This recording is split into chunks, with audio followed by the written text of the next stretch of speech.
Welcome back. We left off the last lecture with Alexander having successfully carried out Philip's plan to invade the Western Persian Empire.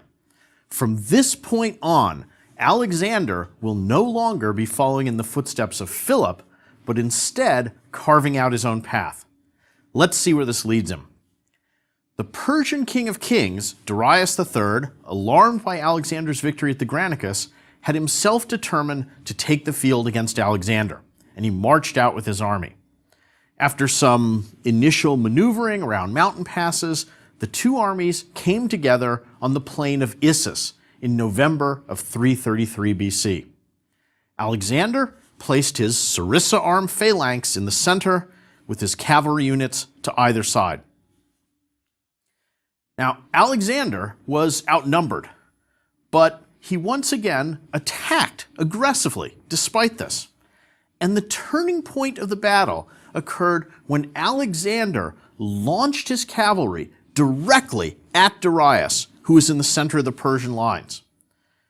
Frightened by the ferocity of the Macedonian charge, Darius turns around, runs off, abandons his army, and fled as quickly as possible to the rear. The Persian army, somewhat understandably dismayed by their king's flight, was thoroughly routed. Alexander also captured the Persian baggage train, which included not only Darius's tent and his personal belongings, but also Darius's wife, his children, and even Darius's mother. Darius himself, though, escaped. After the crushing defeat at Issus, Darius attempted to limit his losses by sending to Alexander a letter in which he offered a peace treaty and an alliance if only Alexander would march no further and give back Darius's family. Alexander's reply to this proposal survives, and I think it reveals a lot about how Alexander saw himself and how he was beginning to view his goals. Up until this point, the expedition had officially been presented as simply seeking revenge for Persia's earlier invasions of Greece. And it probably, up to this point, had very limited goals of capturing some territory and gaining some treasure. But as Alexander's successes mounted one after the other, it seems that his ego and his ambitions also appear to have grown. So when he gets this letter, all of his advisors urge him, accept the terms. You've already accomplished more than anybody else thought possible. But in his reply, Alexander not only rejects Darius's offer, but he answers him in a taunting tone. And he concludes this letter by announcing his intent to supplant Darius as the king of Persia. Let me read you this. Alexander says, "From now on, approach me as the Lord of all Asia. In future, whenever you communicate with me, send to me as the king of Asia. Do not write to me as an equal. If you wish to lay claims to the title of King of Kings, then stand your ground and fight for it. But do not run away, as I shall chase you wherever you may go." This proud, really arrogant rejection of Darius's overtures indicates that Alexander would now be satisfied with nothing less than the complete subjugation of Persia. Well, at this point, Alexander might have been expected to pursue Darius into the heart of the Persian Empire. But instead of chasing Darius, Alexander instead turns south and goes along the coast of the Mediterranean. And this is actually a very sound strategic move. The big, powerful Persian fleet still controlled the Mediterranean Sea. And if Alexander had simply marched into Asia, that fleet behind him would have threatened his supply lines, and they could have incited rebellion back in Greece. So Alexander had to destroy the fleet before he could continue his pursuit of Darius. Now, this presented a major problem because Alexander had no effective fleet of his own to match up against that powerful Persian navy. How can you defeat a navy if you don't have one? Well, Alexander found a way.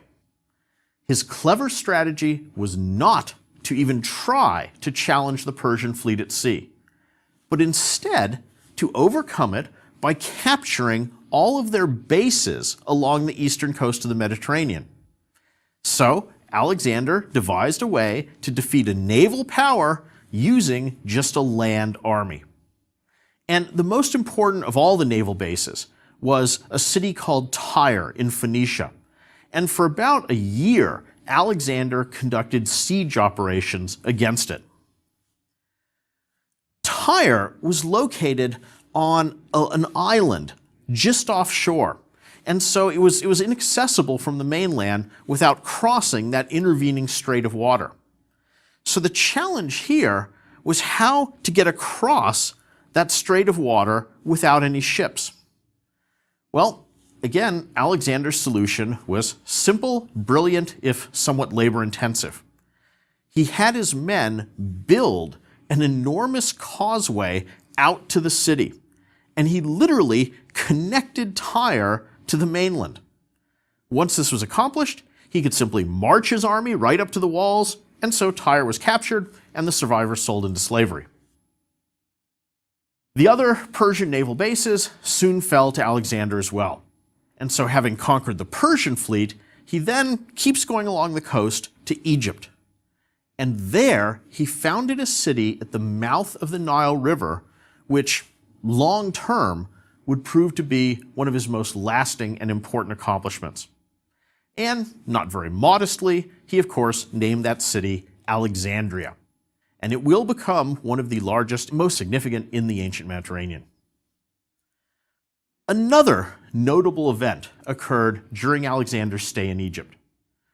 Alexander visited an oracle, the oracle of the god Zeus Ammon, which was located far out of his way, deep in the Libyan desert at an oasis called Siwa. And the ancient sources disagree with one another over what questions Alexander asked the oracle, but he seemed pleased at the response he got. And rumors circulated that when he entered the temple, the priest hailed him as the son of the god. Now, Alexander also claimed descent from the hero Hercules, and coins of Alexander frequently show Alexander wearing the lion skin headdress of Hercules. Now, whether or not Alexander himself believed in this various divine ancestries, we're not entirely sure. But at the very least, his ego seems to have notched up another level after this visit. Well, Alexander was now free to resume his pursuit of Darius. So he crossed the Tigris and the Euphrates rivers, and he marched into Mesopotamia late in 331 BC. Darius, though, had not been idle. He knew that there would have to be a final and decisive showdown with Alexander.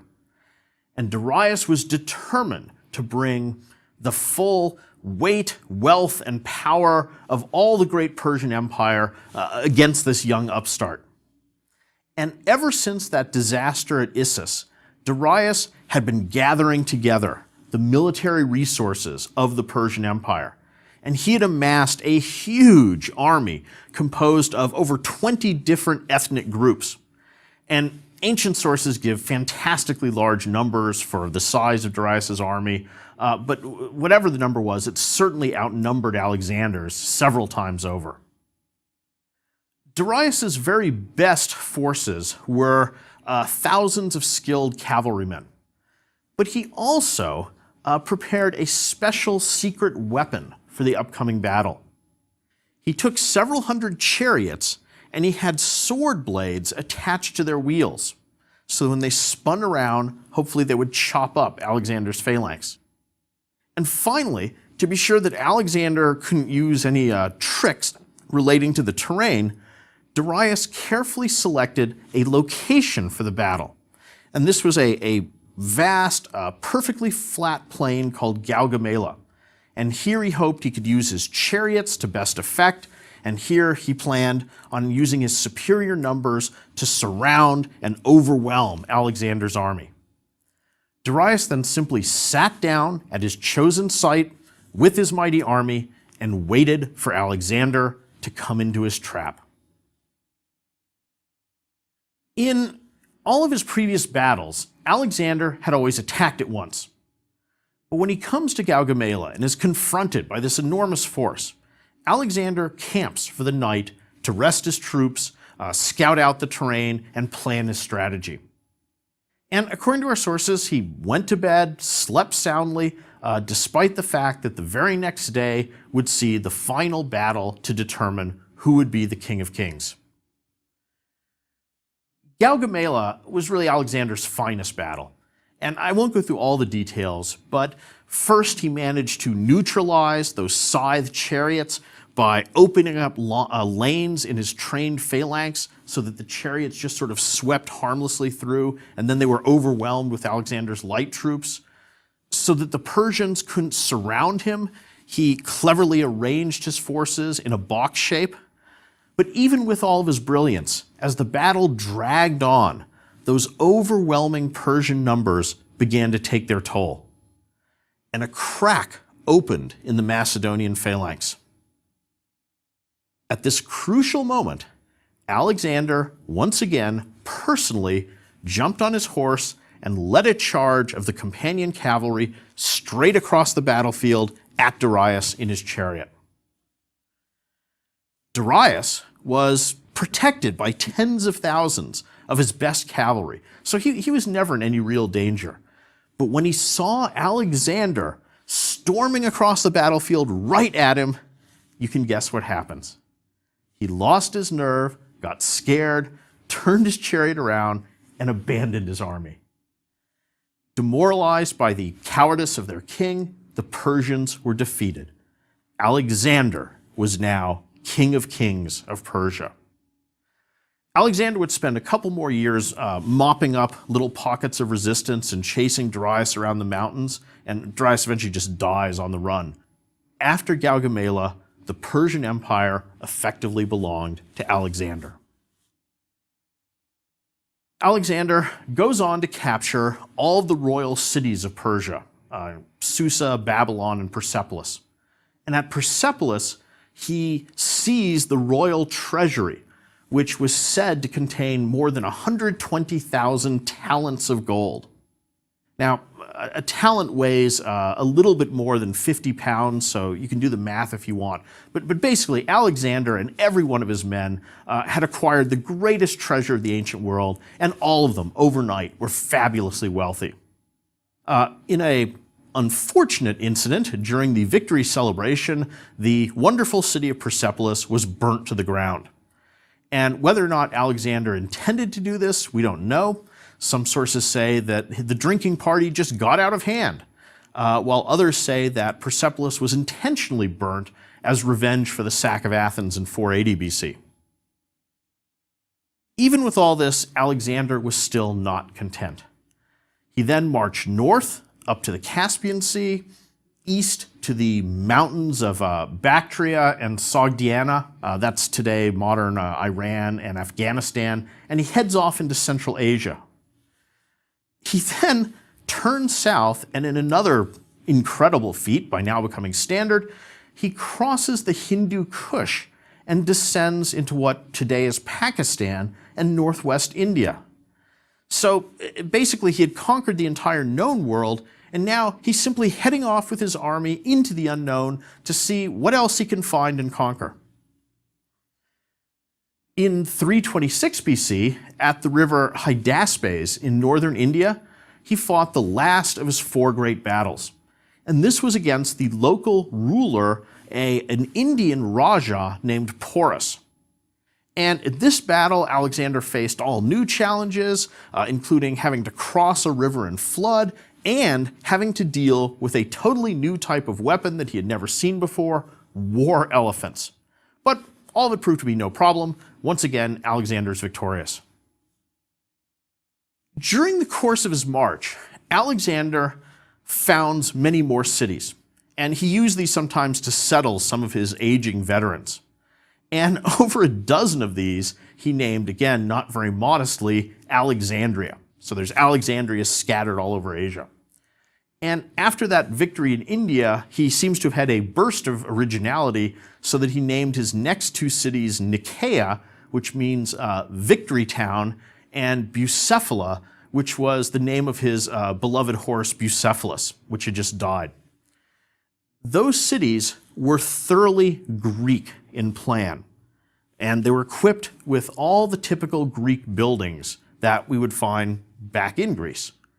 So long after other effects of his conquests had disappeared, those cities remained, and each one acted as a little local disseminator of Greek culture. And really, in the long run, it's this spreading of Greek culture that was the most significant effect of his campaigns. If not for Alexander dispersing Greek culture all over the then-known world, it might just have stayed a relatively unimportant local civilization. Then in India, he faced a crisis from a new direction. At the river Hyphasis, Alexander's own army mutinied, and they refused to march any further. They, what I think very reasonably argued, is that they had earned enough glory, they had plenty of wealth, they now simply wanted to go home and enjoy it. Alexander flew into a rage, and he sulked in his tent for 3 days. But the troops wouldn't give any ground, they were adamant, and so Alexander was forced to turn back. And one of the great ironies of Alexander's life is that he was never defeated in battle, but his dreams of conquest were ultimately curbed by his own army. Well, marching back took about 2 years. So he marched back to Babylon, and this time he took a southern route along the coast of the Arabian Sea so he could conquer some new things, and he conquered all those territories that he passed through. His army also endured a truly horrible march across a desert, during which a large part of it died, and Alexander himself suffered a near-fatal wound while attacking a small hilltop town. This particular incident, I think, is revealing both about Alexander's leadership and his occasional tendency towards rashness. During the siege of this little city, he became annoyed that his men were not pressing the attack with enough enthusiasm. So he jumped up, scaled the enemy wall himself, and then foolishly jumped down alone into the enemy town. By the time his horrified soldiers could get in there and rescue him, he had been wounded several times, including an arrow that pierced his chest cavity. Miraculously, he recovered, but this sort of injury cannot have strengthened his overall health. Eventually, Alexander arrived back to Babylon and began plans for a new campaign against Arabia. But after an all-night drinking binge with his buddies, he fell ill with a fever, which got steadily and steadily worse until after about 2 weeks, he died. And at the time of his death, he was just 33 years old. All right, that's the basic outline of his life. What I want to do now is to consider some of the specific problems that he faced and how he dealt with those. And one recurrent issue was the tension created by his multiple roles. So, to the Macedonians, he was their king and their general. To the Greeks, he was the leader of a joint expedition. But to the conquered Persians, he was the king of kings, a remote, absolute, and godlike figure. Compounding this multiplicity of identities was all the variety of cultures which he had come to represent. So again, technically, he was a Macedonian, a barbarian by Greek standards. But he presented himself as a Greek and was an enthusiastic champion of Greek culture. And finally, after his conquests, he began to adopt some Persian customs, including dressing in Persian clothing. Alexander also faced the problem of how to rule such a huge and culturally disparate empire. There simply weren't enough Macedonians to garrison this whole thing. So his solution was to try to combine the Macedonians and the Persians. He founded cities whose population was a mixture of Greek, Macedonian, and Persian, and he tried to integrate Persian units into the army. So he reformed even the phalanx so that it had both Macedonian and Persian troops, each one armed with their usual national weapons. He also enlisted many Persian cavalry units, and he even admitted some Persian noblemen into the elite companion cavalry itself. One of his boldest steps was to actively encourage marriages between Macedonians and Persians. So he himself had married Roxanne, a Bactrian princess, and then at Susa in 324, at a mass marriage ceremony which was conducted in the Persian manner, he married a daughter of Darius, and he wed 80 of his companions to the daughters of Persian nobles. He also gave gifts to 10,000 of his soldiers who had taken Asian wives. And he took this whole experiment in social engineering even further by arranging for 30,000 Persian boys to be taught Greek and to be trained in Macedonian military tactics. And it's been argued by some that Alexander had a grand vision of creating not only a single political empire, but a single universal culture that would combine together what he saw as the best aspects of all different cultures. Some scholars see this as a noble vision that stressed toleration and inclusiveness, but others see him as an imperialistic and power-mad destroyer of local cultures. His policy of social integration ended up creating some serious problems, and this was especially the case with the Macedonians, who considered themselves conquerors, who deserved to lord it over all the people that they had subdued, and they deeply resented the privileges that had been given to the Persians. In particular, the assignment of Persians to important positions in the Macedonian army caused a lot of resentment among Alexander's veterans. During another near mutiny, the army cited among their grievances that Alexander had enlisted Persians into the army, that he dressed like a Persian, and that he had granted other Persians favors that he didn't even give to the Macedonians.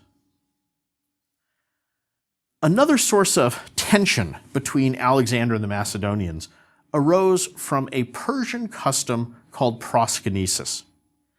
And this was the standard practice of prostrating yourself before the King of Kings. Now, in Macedon, you only prostrated yourself before the gods. And so to do so before Alexander would be to worship him as if he were a god. And after an attempt to introduce this custom among the Macedonians, they reacted with enormous hostility towards this. They said, no, you're a man, not a god. Alexander had to just drop it. Alexander's scheme to combine Macedonians and Persians in the end was unsuccessful. His spreading of Greek culture, on the other hand, was much more lasting, especially around the Mediterranean portion of his empire. Although some Greek influences persisted even as far away as India. One of the major weaknesses of his achievements was that really his empire was held together by personal ties to himself. Before he died, he failed to appoint a clear successor, and so this ensured that his empire immediately broke apart. And we don't know what his long-term plans would have been. Some ancient sources give these grandiose schemes for future campaigns and projects. They mention things like conquering the Western Mediterranean, going after Carthage and Rome, subjugating all of Europe, Arabia, and the Black Sea region, and building lavish temples and monuments, including a pyramid that would be as big as those in Egypt, which would mark the grave of Philip. Now, whether or not Alexander really intended to do any of those things, none of them get carried out by his successors. And it's entirely possible that Alexander had no long-term strategy other than to just sort of keep conquering until he ran out of enemies. At least as a general, no one can deny Alexander's genius. At both the tactical and the strategic levels, he was consistently successful. He won 4 great set battles, a number of important sieges, and innumerable skirmishes. And he did this by combining very careful preparation before battle with decisive boldness when actually in combat. And in the end, maybe one of his most lasting but kind of dubious achievements was that he inspired a number of generations of later would-be conquerors who all attempted to emulate him, just as he had attempted to emulate Achilles, his hero. With Alexander, the separate worlds of the Mediterranean, the Near East, and at least some of India briefly became one. Now, his united political empire doesn't survive his death, but his actions did link together these widespread civilizations more closely. And they helped to establish trade routes and routes of communication that would not be forgotten, even after he was gone. Except at the earliest stages of their histories, these regions had never truly been totally isolated. But from this point on, ideas and products routinely travel back and forth among them. And so, I guess in that respect at least, Alexander did achieve a universal empire. We've now surveyed the first 2 of our 5 great men. And having heard the biography of Alexander, you can now assess for yourself how much you think Alexander's accomplishments stemmed from Philip's actions in building up Macedonian power. Do you think any son of Philip would have done similar things upon inheriting the Macedonian throne? Or was Alexander special? Which aspects of Alexander's deeds simply fulfilled the blueprint which had been given to him by Philip, and which of them represent original contributions by Alexander? If you agree with the great man theory of history, I think it's easy to see the careers and effects of Philip and Alexander as proof of its validity, since it seems hard to imagine that Macedonia would ever have risen from such obscurity to such dominance without those 2 men. On the other hand, you could maybe argue that the broader effects that resulted from their actions, such as the fall of the Persian Empire or the spread of Greek culture, were inevitable, and they somehow would have happened whether or not Alexander himself had ever existed. Alexander is one of the more controversial figures in ancient history, and there are no right or wrong answers to these questions. Ancient historians have been vehemently arguing about them for decades. And even the basic personality and goals of Alexander are much debated. And very well argued books can be and have been written which depict him as everything from a blood-crazed, alcoholic, out-of-control teenager to a wise, enlightened ruler who has a universal cultural vision that was ahead of its time. Personally, while I think there are elements of truth at both extremes, I probably incline slightly more to the latter interpretation rather than the former. But I leave it up to you to make up your own minds.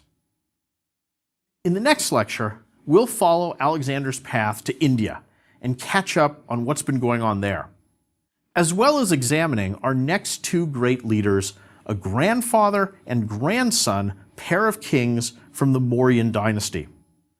Their names are Chandragupta and Asoka, and as we'll see, they share some intriguing parallels with Philip and Alexander. Thank you.